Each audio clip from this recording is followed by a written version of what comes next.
오늘 하나님께서 우리에게 주시는 말씀은 창세기 49장 10절로 11절의 말씀입니다.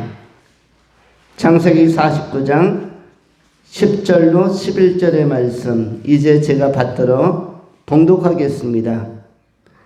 규가 유다를 떠나지 아니하며 통치자의 지팡이가 그 발 사이에서 떠나지 아니하기를 실로가 오시기까지 이르리니 그에게 모든 백성이 복종하리로다. 그의 나귀를 포도나무에 매며 그의 암나귀 새끼를 아름다운 포도나무에 맬 것이며 또 그 옷을 포도주에 빨며 그의 복장을 포도즙에 빨리로다. 아멘. 오늘은 통치자의 지팡이의 축복이라는 제목으로 하나님의 말씀을 전하도록 하겠습니다. 오늘 본문을 두 가지로 간명하게 정돈하겠습니다. 첫 번째는 규, 두 번째는 실로. 이렇게 본문에 있는 내용들을 중심으로 상고하고자 합니다.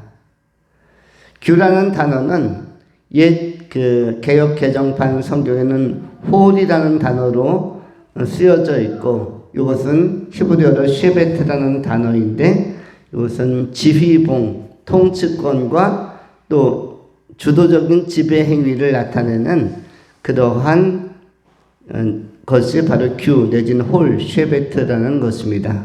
그리고 오늘 본문에는 쉐베트와 더불어, 이 규와 더불어 그 다음에 바로 나오는 것이 어떤 것이냐면 바로 지팡이라는 단어가 오늘 본문 말씀 10절에 나옵니다. 규가 유다를 떠나지 아니하며 통치자의 지팡이가 그 발 사이에서 떠나지 아니하기를, 이렇게 기록되어져 있습니다. 통치자라는 단어도 나오는데, 통치자라는 단어 자체가 좀 창세기에서는 좀 처음 나오는 단어이고, 그리고 성경 전체에서도 통치자라는 표현은 많이 쓰질 않습니다. 왕이라든지 어떠한 군왕 이런 형태로서 리더나 리더십을 표현하긴 하지만 통치자라고 이런 단어를 많이 쓰지 않습니다. 통치자 하면은 일개 왕이나 황제보다도 훨씬 더 지배력이나 주도성이 강한 단어라고 할 수가 있고, 범위도 광범위해서 한 지역이나 나라를 넘어서서 한 민족을 넘어서서 범세계적, 범우주적, 그리고 굉장히 큰 천상과 천하, 지상과 천상을 통치하는 주권자로서의 큰 권능을 보여주는 이 내용이 바로 통치자 개념인데, 성경에서 아주 눈에 띄는, 확연하게 눈에 띄는 단어가 바로 통치자라는 단어가 오늘 보면 49장 지금 10절에 나오고 있습니다. 이 10절 안에 굉장히 힘이 있는 단어들, 규라는 단어, 곧 홀이라는 단어, 쉐베트라는 단어가 나오고, 또 통치자라는 단어가 나오고, 그 다음에 지팡이라는 단어가 나오며, 그 다음에 우리가 두 번째 나누는 실로라는 단어가 연이어서 압축적으로 나오는데, 이것이 야곱이 유다를 축복하는 내용 가운데 담겨져 있는 여러 가지 다양한 축복을 함의하고 있는, 내포하고 있는 그런 예언적인 그런 기도, 그리고 전달의 내용, 말씀이라고 할 수 있고, 예언적인 소망과 예견과 비전이 역시 담겨져 있는 특별한 말씀이라고 할 수가 있습니다. 통치자, 통치권이라는 것은 왕권의 상징이자 왕권을 넘어서 주권의 상징이라고 할 수가 있습니다. 그래서 이 통치권 내지 통치자의 개념과 호응하고 있는 단어가 바로 10절 맨 마지막에 있는 복종이라는 단어입니다. 그에게 모든 백성이, 모든 시대의 백성, 모든 유형의 백성들이 복종하리로다. 구약의 사람이든 신약의 사람이든 아니면 신약의 너머에 현대 너머에 앞으로 미래 시대에 태어날 모든 사람들까지 복종할 것이며 또 인간의 유형뿐만 아니라 천군 천사도 복종하며 모든 피조물 들이라도 하늘과 땅에 있는 모든 것들 보이는 가시적인 것과 보이지 않는 비가시적인 것 눈에 확인할 수 있는 가견적인 것과 확인되지 않는 비가견적인 것을 다 총괄해서 포괄해서 그것을 통치하는 자로서의 권세를 가진 자가 누구를 통해서 올 것이다? 바로 유다의 후손을 통해서 올 것이다. 결국 이 예언은 무엇을 관한 것이겠습니까? 그것은 메시아 그리스도께서 오실 것이다. 바로 창세기 3장 14절로 15절 가운데 하나님께서 아담과 하와에게 선고했던 그러면서 또한 약속했던 여자의 후손에 대한 메시지, 뱀의 머리를 밟으실 그분, 여자의 후손으로서 메시아로서 임마누엘 하실 주님에 대한 이 평강의 왕에 대하여 우리 주님의 오심에 대하여 역사의 희망적 메시지를 지금 유다를 축복하면서 야곱이 전하고 있는 것입니다. 이 메시아는 어떤 분입니까?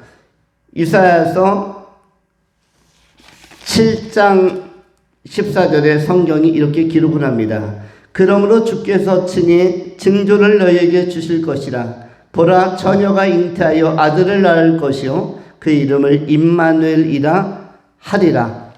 또한 이사야서 9장 6절부터 성경은 이렇게 이사야를 통해서 증언합니다. 이는 한 아기가 우리에게 낳고 한 아들을 우리에게 주신 바 되었는데 그의 어깨에는 정사를 메었고 그의 이름은 기묘자라 모사라 전능하신 하나님이라 영존하시는 아버지라 평강의 왕이라 할 것임이니라. 그 정사와 평강의 더함이 무궁하며 또 다윗의 왕자와 그의 나라에 군림하며 그 나라를 굳게 세우고 지금 이후로 영원히 정의와 공의로 그것들을 보존하실 것이라. 만군의 여호와의 열심히 이를 이루시리라. 이렇게 메시아 그리스도 주께서 역사의 미래에 때가 참에 오실 것을 하나님의 카이로스에 오실 것을 예언하고 있는데 이사야서 지금 9장 6절부터 아주 정묘하게 정치하게 한 아이의 태어남을 예언하고 있고 또 임마누엘이라는 표현이 이사야서 7장 14절에 나오고 있는데 한 여인을 통해서 여인의 후손으로서 유다 지파 가운데 메시아 통치자가 올 것을 약속하고 있는 것입니다. 그 통치자는 홀을 가지신 분이요. 홀은 오케스트라 관현악단의 지휘자가 가지고 있는 지휘봉과 같은 것이라고 할 수도 있죠. 또는 어떤 상징적인 것으로서 한 국가의 대통령은 휘장이라는 것을 가지고 있죠. 우리 대한민국 같은 경우는 봉황이라든지 이런 것을 대통령의 상징으로 또 한 그 단체 대한축구협회는 맹호 호랑이 표시를 갖다가 그 투혼을 상징하는 호랑이 표현을 갖다 대한축구의 KF의 마크로 엠블럼으로 이렇게 상징하고 제시하고 있습니다. 마찬가지로 본문에 나오는 이 규라는 것, 홀이라는 것, 이 지휘봉, 통치자 주권자로서의 권능을 유다 지파의 한 아이가 바로 창세기 3장 15절에서 여자의 후손으로 명칭되어진 바로 그리스도의 오심에 대하여 오늘 선언하고 있는 것입니다. 이것은 유다를 통한 야곱의 예언이지만 역사 모든 이들에게 희망이요 소망이요 비전이 되는 것입니다. 하나님께서 죄로 말미암아 아담과 하와의 범죄로 말미암아 추락하고 타락하고 그리고 좌절의 늪에 빠진 인간들에게 소망의 길을 열어주셨고 그리고 희망의 미래를 열어주셨는데 그 약속은 바로 메시아를 통해서 구체적으로 확증이 되는 것입니다. 인류는 이것을 바라보고 지금까지 달려온 것이며 그래서 구약은 오실 메시아를 기다리는 시간, 신약은 오신 메시아를 기다리는 소망하는 시간. 달리 표현하면 구약은 임하실 메시아 그리스도를 집중하는 시간, 제사장들의 제사의 행위도, 번제의 행위도, 화목제의 행위도, 오실 메시아 역사 가운데 임하실, 다시 오실 메시아 그리스도를 바라보는 시간이 모세오경에 나오는 여러 가지 그 주요한 제사법들이 전부 다 메시아에 오셔서 행하실 속죄와 대속에 대한 기대와 소망이 담겨져 있는, 함의되어 있는 그런 행위들이었고, 또 오늘날 예배는 무엇입니까? 이미 오신, 이미 역사에 임하신 2000년 전에 골고다 언덕에 오셔서 십자가에 못 박히시고 피 흘리시고 우리를 대신하여 죽으신, 우리의 죄를 다 대속해 주신 예수 그리스도를 기뻐하고 기념하는 것이 바로 오늘 예배라고 할 수가 있습니다. 이미 임하신 예수 그리스도에게 이 역사의 한복판의 통치자로, 주권자로서, 왕으로서 만왕의 왕이요 만주의 주로 오신 예수 그리스도에게 의미를 부여하는 시간이 바로 예배라고 할 수가 있는 것입니다. 만왕의 왕 만주의 주라는 표현은 요한계시록 9장 16절에 잘 기록되어져 있습니다. 그 옷과 그 다리에 이름을 쓴 것이 있으니 만왕의 왕이요 만주의 주라 하였더라.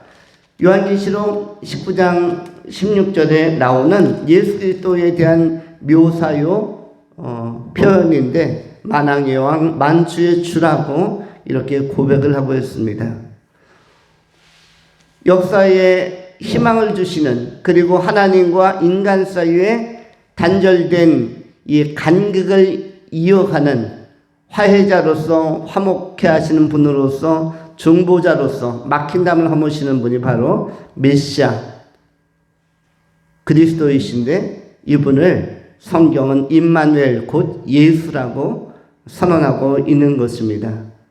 바로 유다를 통해서, 유다 지파 가운데에서 메시아가 오실 것을 약속하였고, 성경을 주목하고 하나님의 말씀을 주목하는 사람들은 기다리고 또 기다렸으며, 번제를 드릴 때도, 화목제를 드릴 때도, 속죄제를 드릴 때도, 속건제를 드릴 때도, 여러 화제를 드릴 때도, 제사를 드릴 때마다, 그 어린 양의 피가 흐를 때마다, 이때마다 메시아를 생각하게 된 것입니다. 그래서 아직 오시진 않았지만 역사의 미래에 오셔서 인간의 죄의 문제를 해결하실 그리스도를 바라보는 신앙을 구약시대에도 키웠던 것입니다. 여러분이 잘 아시는 것처럼 제사장과 선지자는 하나님께서 쓰신 구약시대에 화목케 하는 소중한 소통의 도구였는데, 원래 인간과 하나님은 죄로 말미암아 사이가 벌어져서 사실 중보의 통로가 없어졌고 소통의 창구가 없어졌는데, 그래서 제사장을 세우고 선지자를 세웠습니다. 잘 아시는 것처럼 제사장과 선지자는 공통점도 있고 구별점, 차이점도 있는데, 공통점은 뭐죠? 하나님과 인간 사이에 벌어졌던 간극, 그 틈새를, 막힌 담을 이어주는 가교 역할을 하는 소통의 도구로서 제사장과 선지자가 세워지는데, 제사장은 누구의 입장에서? 인간의 입장에서. 인간의 실존적인 삶의 초라함과 또 곤비함과 피폐함과, 오늘날은 문화적으로도 많이 발전했지만 이전의 시대에는 먹고 사는 의식주 자체가 대단히 열악했기 때문에 인간은 아주 비참했습니다. 요즘에는 노예제도도 폐지되어지고 그리고 인권도 많이 확보된 신장된 시대이지만은 이전의 시대는 굉장히 차별과 억압도 많았고 사회 구조적으로도 노예와 또 이런 귀족층들로 나누어져서 굉장히 많은 어려움을 겪은 인간이 그 비애와 비참 가운데서 살았던 시간이 역사적으로 굉장히 많았습니다.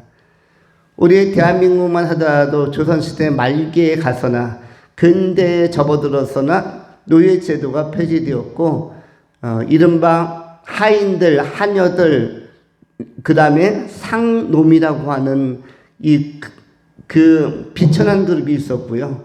그 다음에 중인 그룹, 그 다음에 양반 그룹 해서 이렇게 계층과 서열들이 차등되어진 굉장히 살기 어려운 땅이 이 조선 한반도의 지난 100년 전, 200년 전의 역사적 과거의 현실이고요. 그리고 다른 나라도 마찬가지입니다. 중동 땅도, 저 서방도, 그리고 아시아도 전 세계가 굉장히 어려운 그 상태 속에서 다수 인적 구성원의 상당수가 고통을 받으면서 역사는 그것을 발판으로 유지되어 왔습니다. 신음하는 백성들이 너무나 많았죠. 그래서 해방과 자유, 이 억압으로부터의 탈피 이런 것들이 많은 사람들의 희망이었고 그 얽매여 있고 그리고 짓눌려 있는 백성들의 삶을 회복할 메시아의 오심을 간절히 바라고 또 바랬던 것입니다. 이스라엘 백성들 그들도 또한 이 메시아의 오심을 누구보다도 빨리 감지하고 약속받은 백성이었기 때문에 이 특별히 유대인들은 바로 유다를 통해서 예언되어진 메시아 예수 그리스도의 오심을 누구보다 갈망한 그런 부류였다고 할 수가 있습니다. 제사장들은 이렇게 인간의 입장, 인간의 심령, 인간의 아픔, 인간의 한계성과 제한성, 피조물의 비참성, 인간의 무능과 연약 속에서 인간이 안고 있는 이 고충과 고민들, 그리고 죄성과 죄의 문제에 대한 그 고민들, 해결을 하지 못하는 인간의 한계들, 이런 것들을 가슴에만 묻어두고 가는 대다수의 인간들의 마음을 위로하고 어루만진 포근하게 안아주는 역할, 그 역할이 바로 제사장의 역할인데 따뜻한 심령으로 그 마음을 공감하면서 하나님 앞에 속죄할 수 있도록 어린 양의 피, 대속의 피를 흘리신 보혈의 피를 흘리신 예수를 바라보며 또 예수의 긍휼을 구했던 역할들은 제사장들이 담당을 합니다. 그래서 성막이라든지 성전 지성소에 들어가서 법궤 위에, 언약궤 위에, 시은자 위에 거기에 어린 양의 피를 쏟으면서 대속의 간구와 기도, 대속의 그 소망을 아뢰는 사람들, 바로 제사장들이었다고 할 수가 있습니다. 이 제사장들이 인간을 대변하는 역할을 한 그런 어떤 화해의 증인들이었고 도구들이었으며, 또 한 가지는 선지자들인데, 선지자들은 똑같은 인간이요 하나님께서 세우신 그런 화해의 역할을 감당하는 사람들이었는데, 이 선지자들은 어떤 측면에서 제사장과 구별이 됩니까? 선지자들은 누구 편에 서냐면은 하나님 편에 섭니다. 제사장들이 인간의 편에 선다면 선지자들은 하나님의 편에 서서 하나님의 입장을 인간에게 전합니다. 인간의 죄와 인간의 허물이 하나님을 얼마나 아프게 하는지, 인간의 불순종과 불복종이 진리의 하나님, 공의로우신 하나님을 얼마나 애타게 하고 상하게 하고 진노케 하는지를 그 하나님의 마음을 인간에게 전하는 전달자로서 하나님의 마음과 말씀과 계획을 인간에게 발표하고 제시하고 계시해주는, 알려주는 역할을 바로 선지자들이 감당하는 것입니다. 공통점은 뭐라고 그랬죠? 공통점은 바로 중재자, 중보자, 이 막힌 담을 허물고자 하는 역할, 가교자로서 하나님의 마음을 인간에게 전하는 역할은 선지자가, 인간의 심정과 한계와 마음을 공감하며 하나님께 전달하고자 하는 역할은 제사장이 감당하는 것입니다. 그래서 히브리서에서는 예수 그리스도 메시아에 대하여 대제사장, 대선지자, 그리고 만왕의 왕으로서, 통치권을 가진 왕으로서의 삼중직을 바로 예수 그리스도가 실현했다라고, 성취했다라고 그렇게 해석을 하고 있습니다. 선지자의 역할, 제사장의 역할, 왕의 역할을, 이 통치자의 역할을 감당하신 분이 바로 예수 그리스도시다. 그분은 우리의 영원한 생명의 구주이시며 또 영생하시는 주님이시다. 이것을 선언해주고 있습니다. 요한계시록 21장에 그래서 예수 그리스도에 대한, 또 우리 하나님에 대한 선언이 이와 같습니다. 5절로 6절 사이에 보좌에 앉으신 이가 이르시되 보라 내가 만물을 새롭게 하노라 하시고, 또 이르시되 이 말은 신실하고 참되니 기록하라 하시고, 또 내게 말씀하시되 이루었도다. 나는 알파와 오메가요 처음과 마지막이라. 내가 생명수 샘들을 목마른 자에게 값없이 주리니 이기는 자는 이것들을 상속으로 받으리라. 나는 그의 하나님이 되고 그는 내 아들이 되리라. 이렇게 말씀하시되 이루었도다. 나는 알파와 오메가요 처음과 마지막이라. 내가 생명수의 샘물을 그들에게, 목마른 자에게, 하나님을 의지하는 자들에게 주시겠다라고 우리 주님께서, 보좌에 앉으신 우리 주님께서 또 선언하고 있는 것입니다. 이 규의 예언을 성취하는 자로서, 또 지팡이의 어떤 통치권과 또 인도하심에 대한 그 상징을 가지고 이 땅에 오신 그리스도께서 우리를 회복하시고, 때로는 제사장처럼 안아주시고 공감해 주시고, 때로는 선지자처럼 하나님의 정확하고 적확하며 선명한 말씀들로 구원의 기준, 삶의 방향을 반듯하게 제시해 주시는 역할로, 그리고 때로는 왕으로서, 통치자로서 우리를 다스려 주시고 우리의 삶을 인도하시는, 섭리하시는 분으로서 예수님께서는 너무 구체적으로 우리에게 잘 보여주고 있는 것입니다. 우리가 이 규의 축복으로, 홀의 축복으로, 지팡이의 축복으로 우리의 발걸음을 인도하시는 선한 목자 되신 예수 그리스도를 심령에 모시고, 만왕의 왕 되신 주, 만주의 주 되신 우리 주 그리스도 예수와 함께 임마누엘, 세상 끝날까지 동행해 가는 그런 성실한 믿음의 삶들이 되어야 할 것입니다.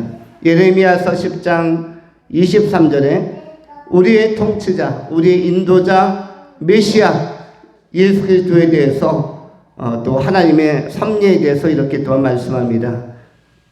여호와여 내가 알거니와 사람의 길이 자신에게 있지 아니하니 걸음을 지도함이 걷는 자에게 있지 아니하니이다.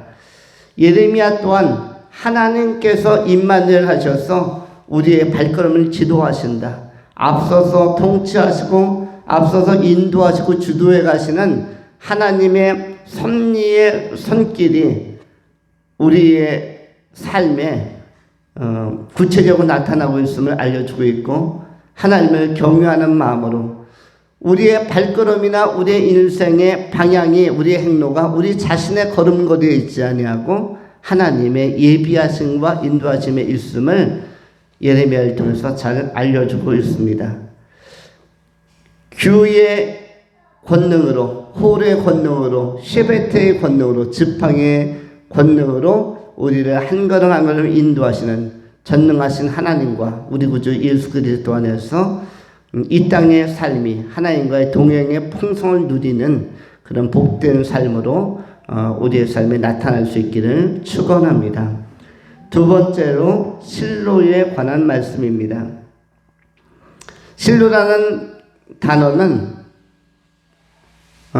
샬로라고도 표현하고 있고, 또 이와 유사한 개념은 샬롬이라는 그 유대인들이 바라고 희구했던 소망했던 단어에도 잘 나타나고 있습니다. 실로라는 것은 번영이라는 단어이고 행복이라는 단어이며, 또한 동시에 충만이라는 단어를 내포하고 있습니다. 여기에는 샬롬, 안식이라는 단어, 평안이라는 의미들도 역시 다 담겨져 있습니다. 실로라는 것은 인격적인 대명사처럼 메시아를 상징하는 그 존칭으로 오늘 본문 말씀에도 사용되고 있습니다. 10절 말씀에 규가 유다를 떠나지 아니하며 통치자의 지팡이가 그 발 사이에 떠나지 아니하기를 실로가 오시기까지 이르리니, 존칭 오시기까지 뭐뭐 하시다라는 표현을 쓰고 있는데, 실로가 오시기까지 그에게 모든 백성이 복종하리로다. 굉장한 권세를 가지신, 번영과 행복과 충만과 풍성을 가지신 분이 오실 것임을 약속해주고 있습니다. 그리고 이 풍성은 어느 수준이냐 하면 바로 다음 절 11절에 나오는 포도즙으로 의복을 빨 정도로, 또 옷을 포도주에 빨 정도로 풍성을 약속하시는 분이다. 11절 말씀은 다음과 같습니다. 그의 나귀를 포도나무에 매며 그의 암나귀 새끼를 아름다운 포도나무에 맬 것이며, 또 그 옷을 포도주에 빨며 그의 복장을 포도즙에 빨리로다. 여기에서 포도라는 단어가 4번 반복되고 있는데, 포도나무, 또 포도즙, 포도주라는 표현은 모두 다 일반 물과는 대비되어지는 평범한 물이 아닌, 그 당시에 이스라엘 백성들에게 있어서 중동의 지형과 토양 속에서는 물 한 방울이 귀한 땅이었습니다. 이른바 오아시스에서 물을 조금 얻을 수 있겠거니와, 또는 샘물처럼 흐르는, 조금 새강처럼 흐르는 요단강에서 간신히 목을 축일 만한 물을 구할 수 있겠거니와, 물이라는 것은 희귀한 것이고 풍성치 아니한 것이었습니다. 거기에다가 이 물이 우리 대한민국에서 흐르는 어떤 강물처럼 깨끗하고 맑고 투명한 물도 아니고, 어떤 때는 물의 양도 적지만 흙탕물도 있고, 거기에는 황토빛 물도 있고, 물이라고 하기에는 너무나 양도 적어서 사람이 먹기도 부족하고, 그리고 가축들이 먹기도 부족하고, 항상 물 부족함 속에서 아주 빈곤하고 열악한 삶을 살아가야 하는 것이 바로 이 중동 땅에, 그리고 이 시대의 사람들의 삶의 환경이었습니다.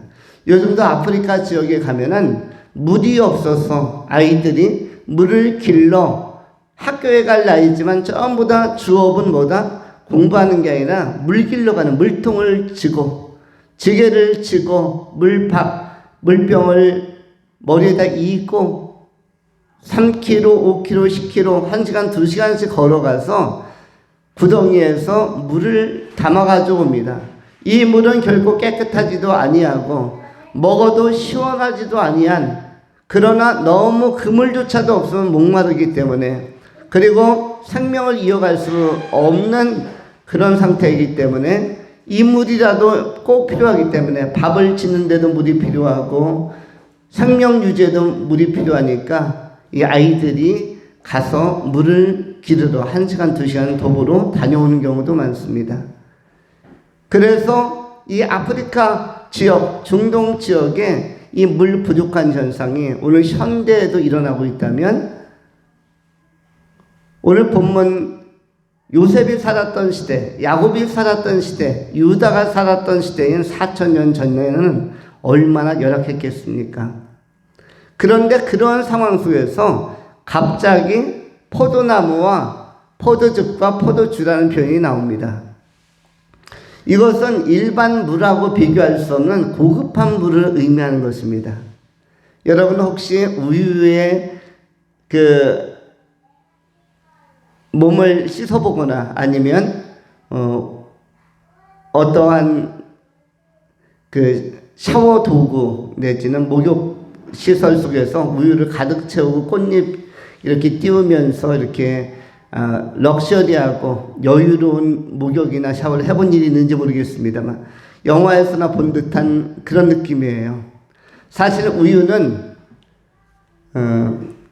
어떤 슈퍼라든지 어떤 목장 가게에서 한 통 사다가 마시기도 아까운 것이 우유이죠.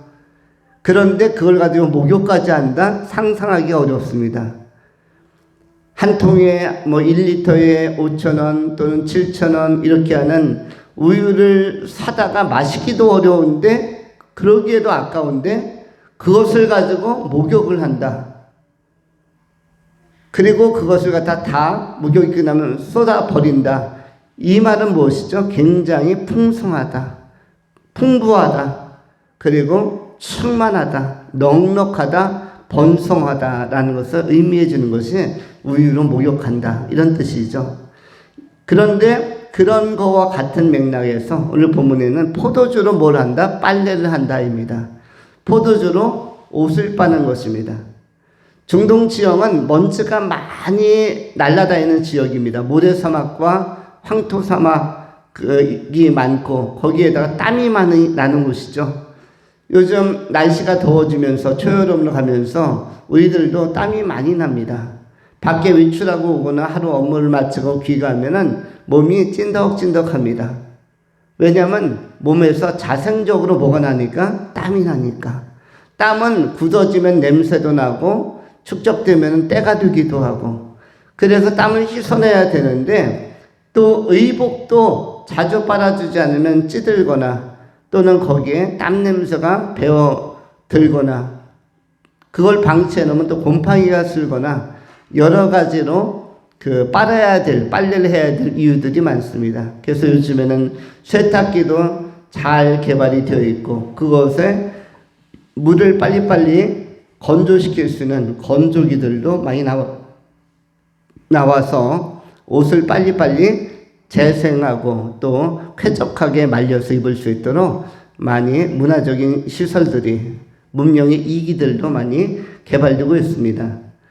본문에서는 중동 땅에서 빨래도 대단히 중요한 일인데 빨래 한번 하려면 물이 있는 곳을 찾아가야 되는데 오아시스에 가서는 마심을 구하기도 어려운데 이 빨래까지 한다? 이것은 거의 기대하기 어려운 그래서 빨래를 쉽게 할 수 없는 상태. 요단강이나 샘가까지 가려고 해도 거리가 너무나 먼 요단강이 모든 땅에 이르는 것이 아니죠. 일부 지역에만 요단이 흐르기 때문에 강물이 그렇게 하나밖에 없는 나라도 찾기가 어렵습니다.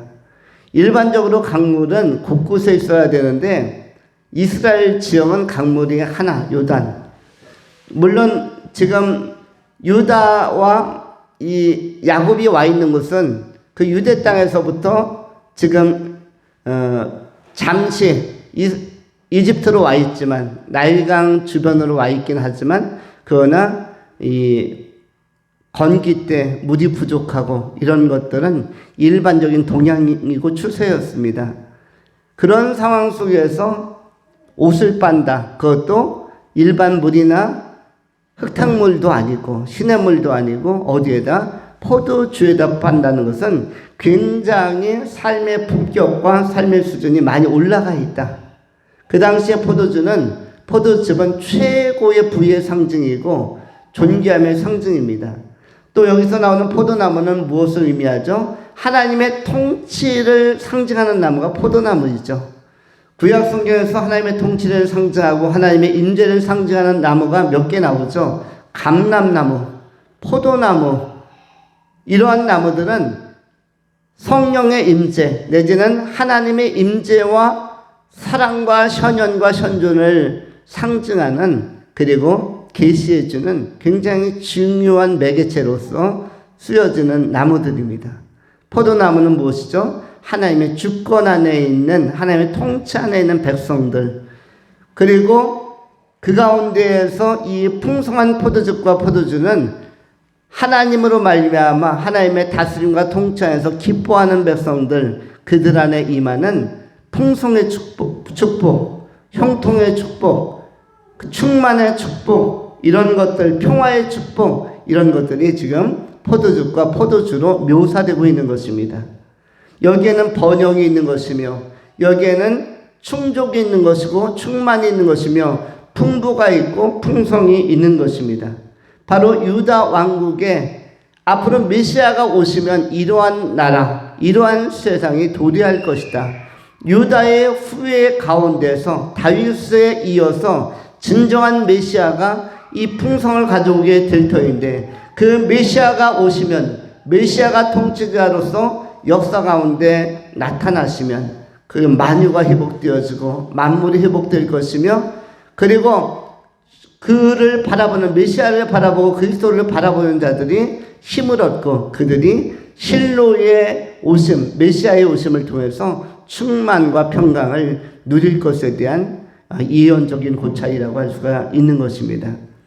바로 포도주나 포도즙은 그걸로 옷을 빨 정도의 여유, 옷을 빨 정도의 풍성, 행복에 관하여 지금 상징적으로, 예표적으로 기록하고 우리에게 이 소망을 붙들 수 있도록, 그리고 동시대의 사람들에게 이 약속을 붙들 수 있도록 지금 야곱이, 곧 변화된 이스라엘이 유다에게 축복을 하고 있는 것입니다. 이러한 것이 구체적으로 이루어지는 세상이 오늘 우리가 예수 믿는 세상이고, 더 나아가 이 땅을 넘어서서 하나님의 나라가 바로 예수 그리스도로 말미암아 복을 주시고, 예수 그리스도로 말미암아 상을 주시고, 예수 그리스도로 말미암아 샬롬의 평화의 통치, 행복의 통치, 그리고 공의와 진리가 실현되는 그 시대가 바로 하나님의 나라에서, 천국에서, 새하늘과 새 땅에서 이루어질 것을 오늘 증거하고 있는 것입니다. 우리가 오늘 바라보는 소망도 이러한 실로의 복, 앞으로 포도주가 충만한, 그리고 이 포도주는 행복도 담겨 있고 모든 결핍을 채워주는, 우리 안에 모든 기대를 완성시켜주는, 소망을 실현시켜주는 그러한 내용물로서 약속이 기록되고 있다는 것을 우리가 마음에 새기고, 그리고 이거의 주체는 누구이시다? 실로의 주님, 우리에게 평강과 말할 수 더할 나위 없는 행복을 가져다 주시는, 만족감을 가져다 주시는, 또한 안식, 쉼과 평안을 주시는 그런 예수 그리스도 메시아시다. 이것을 유다를 통하여 오실 것을 예언하고 있는 것입니다. 이 실로의 축복은 굉장히 큰 축복입니다. 내면적으로도 채워주는 축복이며, 외면적으로도, 외형적으로도, 환경적으로도 채워주는 축복입니다.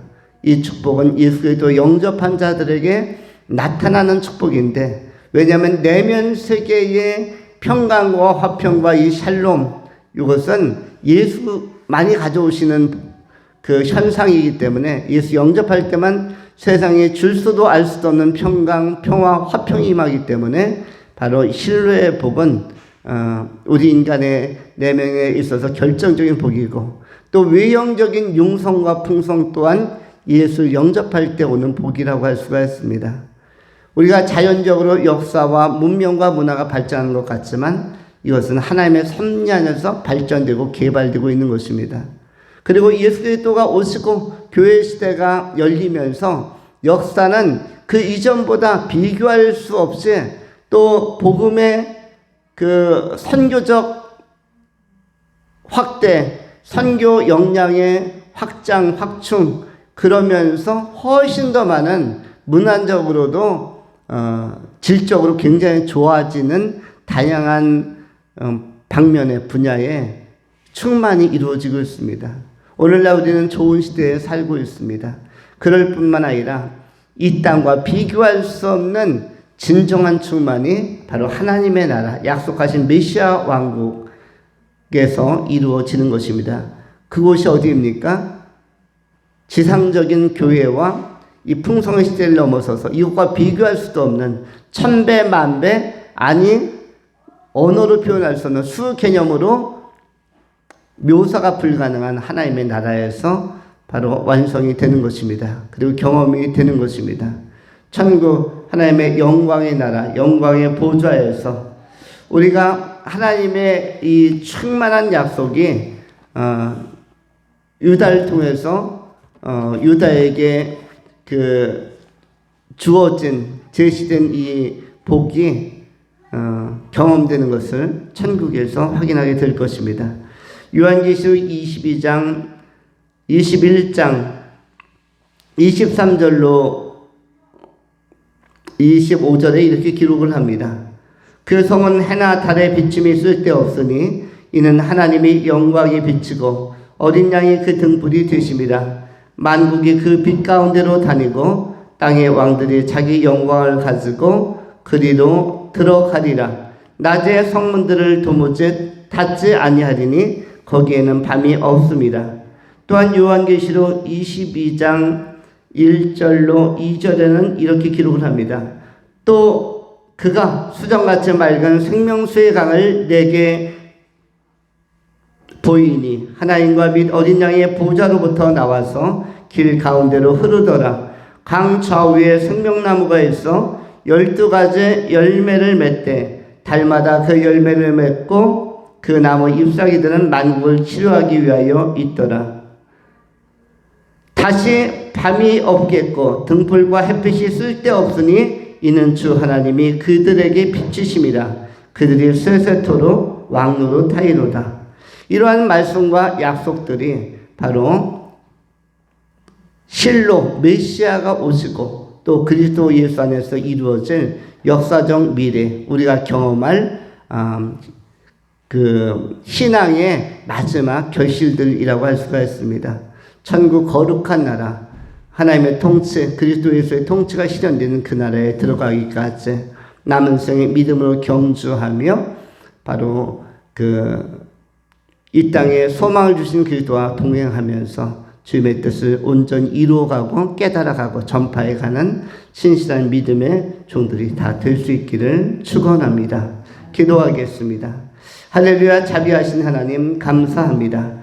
오늘도 우리 가운데 홀의 권능으로, 귀의 권능으로, 또한 지팡이의 권능으로 보호하시고 인도하시고 다스리실 뿐만 아니라 실로의 영광으로 또 실로의 충만으로 평강과 번영과 번성을 가져다 주실, 그리고 모든 것들을 만물을 온전케 하시며 회복하시는 그리스도 예수를 상고할 수 있도록 야곱이 유다를 축복한 내용들을 심령에 새기게 하셔서 감사합니다.